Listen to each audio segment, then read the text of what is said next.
থেকে বাংলাদেশে আসার পর আজকে হচ্ছে আমাদের প্রথম দিন। ভীষণ ক্লান্ত জার্নি করে এবং নানান রকম টেনশনে ক্লান্ত। তো বাড়িতে এসে দেখি এটা নষ্ট ওইটা নষ্ট, এটা নাই সেটা নাই, মানে নানান হাবিজাবি, মাথা পুরো আউট হয়ে গেছে। যাই হোক, আমার যা বেশ কিছু খাবার দাবার রান্না করেছে আমাদের জন্য, এবং আমার মাও টিফিন কারি ভরে আমাদের জন্য খাবার দাবার নিয়ে এসেছে নিজের হাতে রান্না করে। যে মেয়ে নাই নাতি এতদিন পরে দেশে আসতেছে, নিজের হাতে খাবার রান্না করে নিয়ে যায়।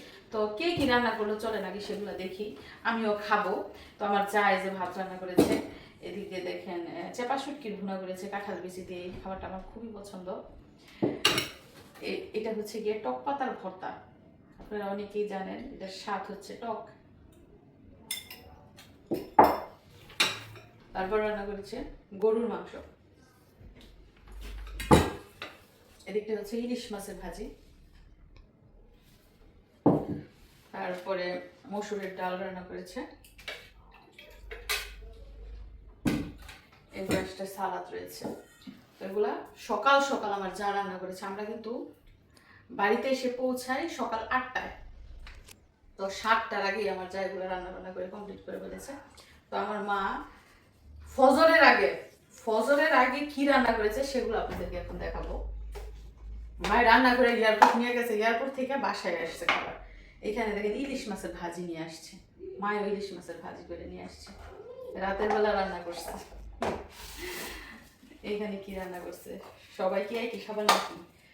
এইখানে মায়ের শুটকির ভুনা করছে, কাঁচামরিচ দিয়ে শুটকির ভুনা। আমার যা করেছে কাঁঠাল বিচি দিয়ে শুটকির ভুনা, আমার মা করেছে কাঁচামরিচ দিয়ে শুটকির ভুনা। এখন চলুন দেখি টিফিন কারিতে কি আছে।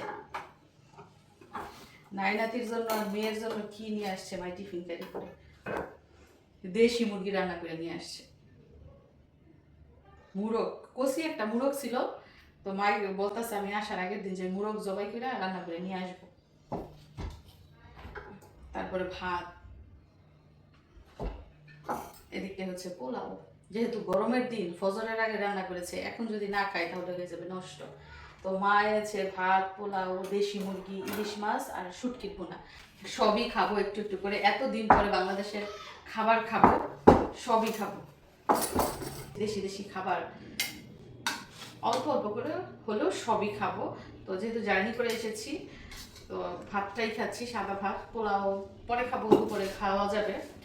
তো কি খেতে পারি, মানে আমার এত মাথা ব্যথা, সারা রাত ঘুমাই নাই, জার্নি করেছি, টেনশন করেছি। আমার কাছে মনে হইতেছে টক খাইলে বেশি ভালো লাগবে। তো আমি টক পাতার ভর্তা দিয়ে ভাত খাবো, প্লাস দেশি মুরগি খাবো আজকে। দেশি মুরগি খাবো, দেশি মুরগি, আমার মায়ের হাতের রান্না করা দেশি মোরগ। কতদিন ধরে দেশি মুরগি খাই না। আচ্ছা, সালাদ। তো এই হচ্ছে আমার সকালের নাস্তা। অনেকে বলতে পারে যে সকালবেলা আবার ভাত খায় নাকি? হ্যাঁ, আমরা সকালবেলা ভাতই খাই। মাঝের মধ্যে যদি হয় তাহলে রুটি খাই কিংবা পিঠা খাই। তো আমি খাওয়াটা শুরু করি। খিদাও লাগছে, আবার অসুখও লাগতেছে, কি করবো বলেন? খাই আগে, খেয়ে ছেলে মেয়ের যত্ন নেই। তো আইসাই আগে ছেলে মেয়ের যত্ন নিলাম। যত্ন নিয়া সংসারের কিছু কাজ ছিল ওইগুলো সারলাম। এইটা নষ্ট ওইটা নষ্ট, মেকারের ফোন দিচ্ছে আমার শাশুড়ি, মেকার আসতেছে, ঠিক করতেছে। তারপরে আবার কাপড় চোপড়ে মেশিন, এগুলো দিলাম মেশিনে।